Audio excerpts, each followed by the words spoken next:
Hi everybody, welcome back to my channel. The background looks a little different. Can you tell what that is? I don't know if you can tell because the view isn't amazing. I'm pretty much facing an alleyway, but I'm in New York City and I'm really excited. I'm filming a vlog for the week and also the weekend because I'm here for an entire week, and I'm just so excited because I haven't been here since September, and that time I was sick and I didn't enjoy it, and I feel like I haven't honestly enjoyed the past few times that I've been in New York.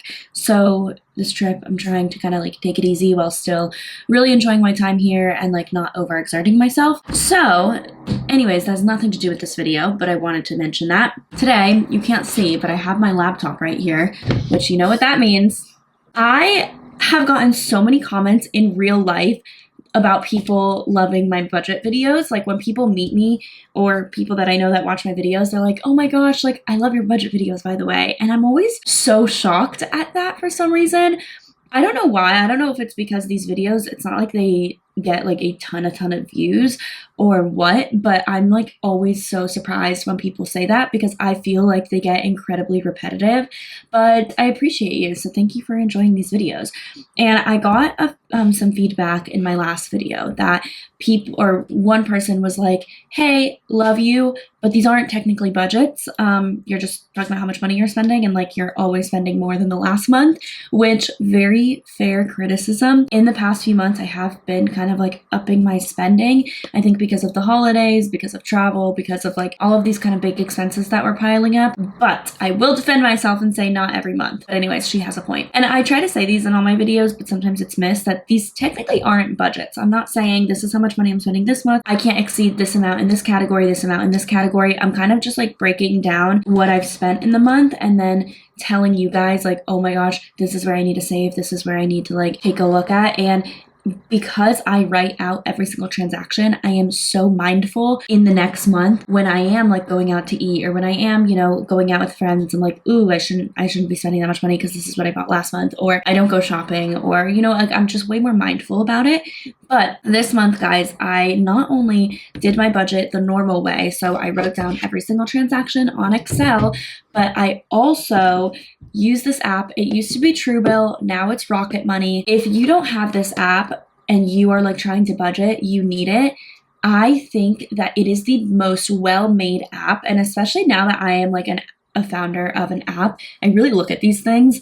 It is the most well-made app I've like ever interacted with and used, and it makes me not want to do these like Excel budgets, even though I still am, because I do like to kind of like type it out and put it in my Excel spreadsheet, but it does all of that without actually having to like manually do it yourself.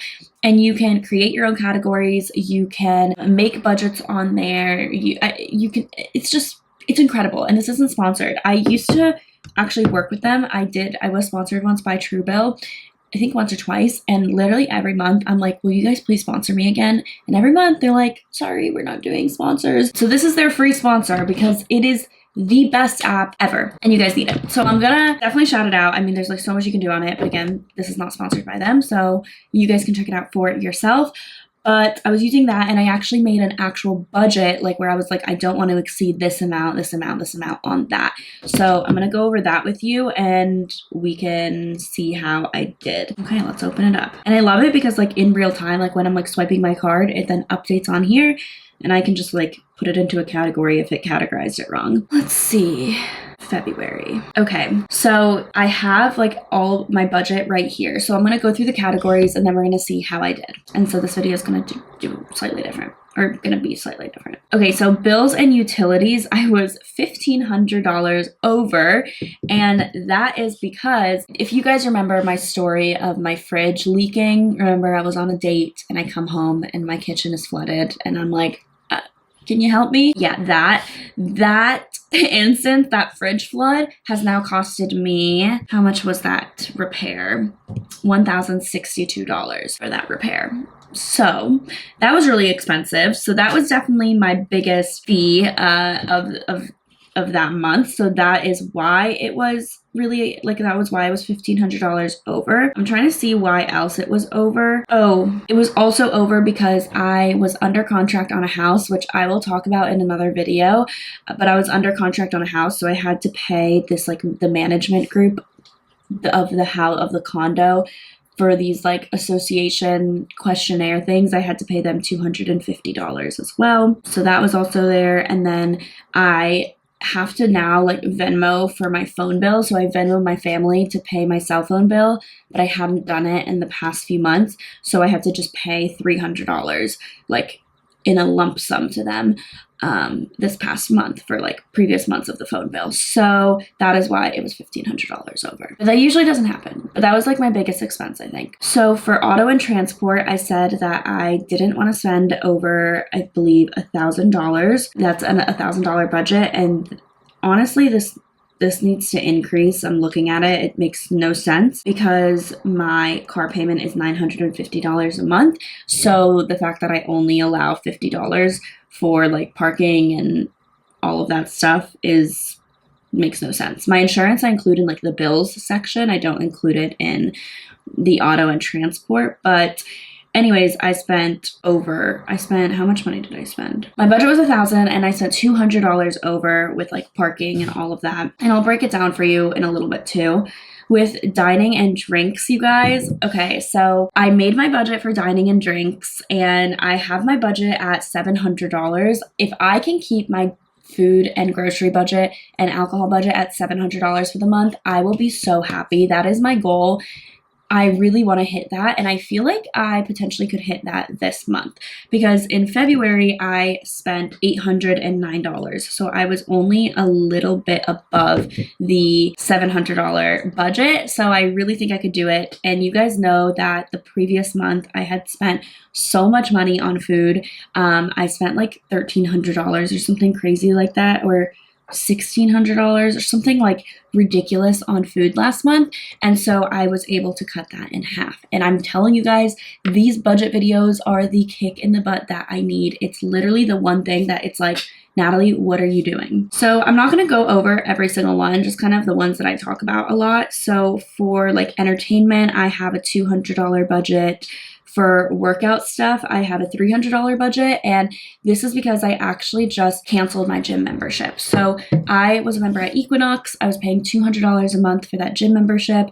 Really expensive, I know, but I wasn't going that often. I always go like in ebbs and flows with my workouts. So when I'm doing a lot of like weight training, I definitely like to go to like a big gym. So that's why I had joined Equinox, and I don't regret it. Like if I were to do weight training again, I would definitely rejoin Equinox because I do enjoy that gym, even though it is expensive. But I've started to do Pilates more, and I started to do Form by Sammy Clark, and it's an app, and all I need is like the weights at my downstairs gym. I don't need like this huge gym or a lot of gym equipment.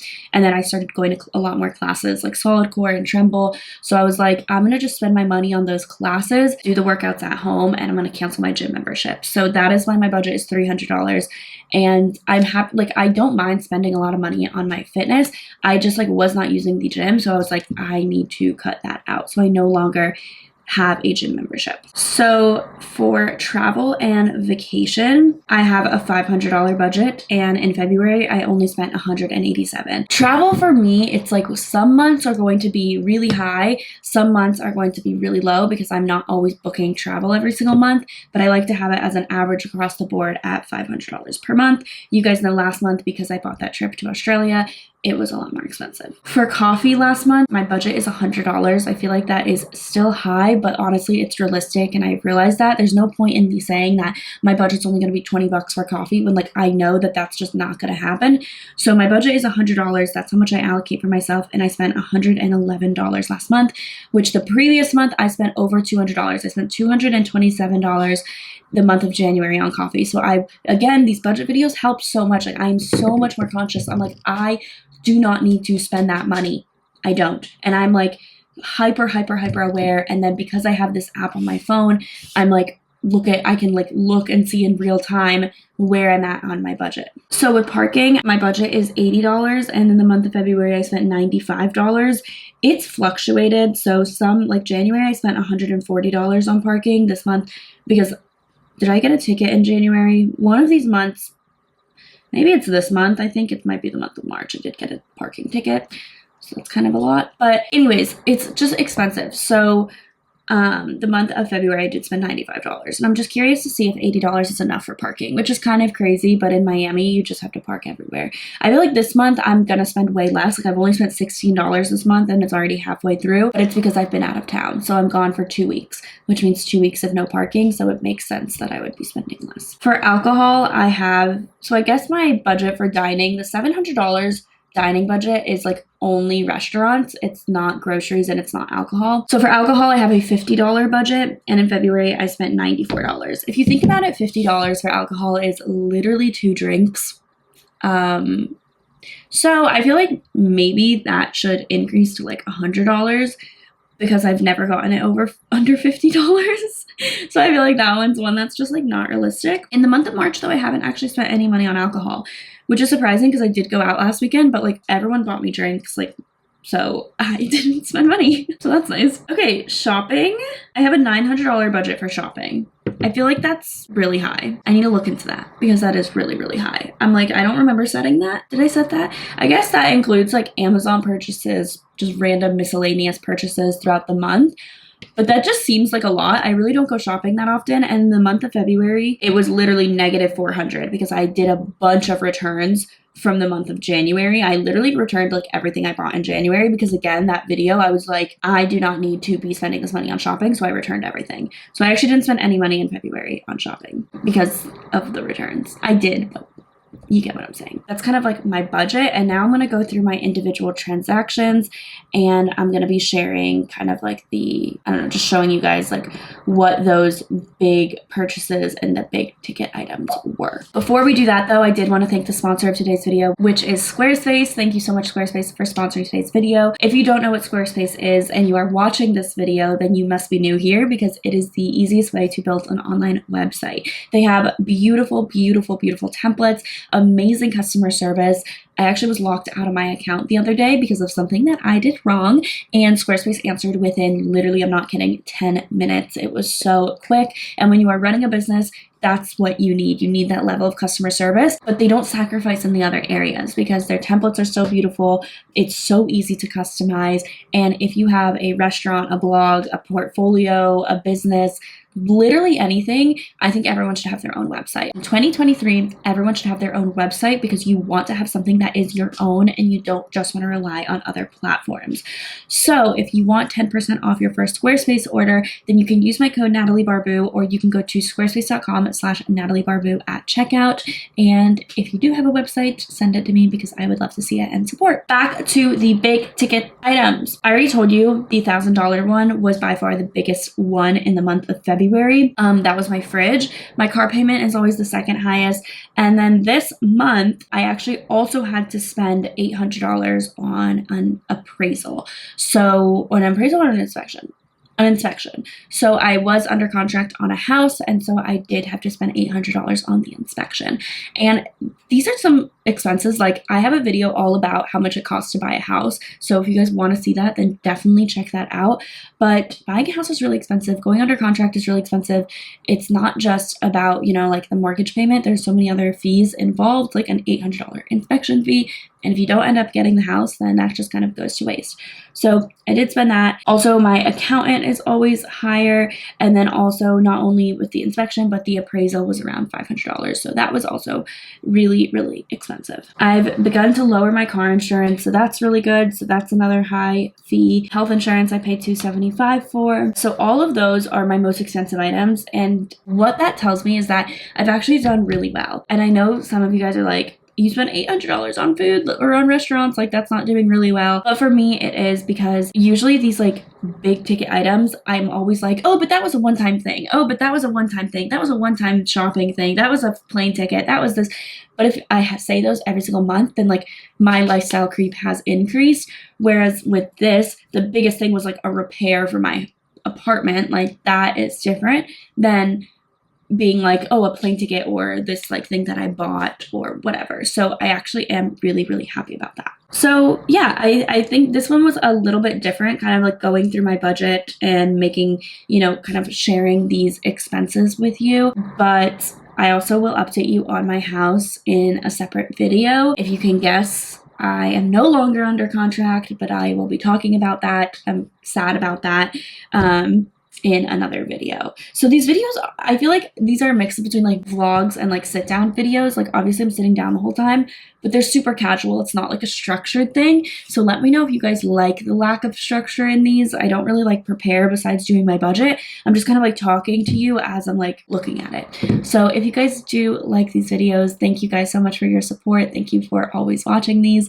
I love you guys, and I can't wait for you to see these New York City vlogs too. I'm really excited. Okay, bye guys.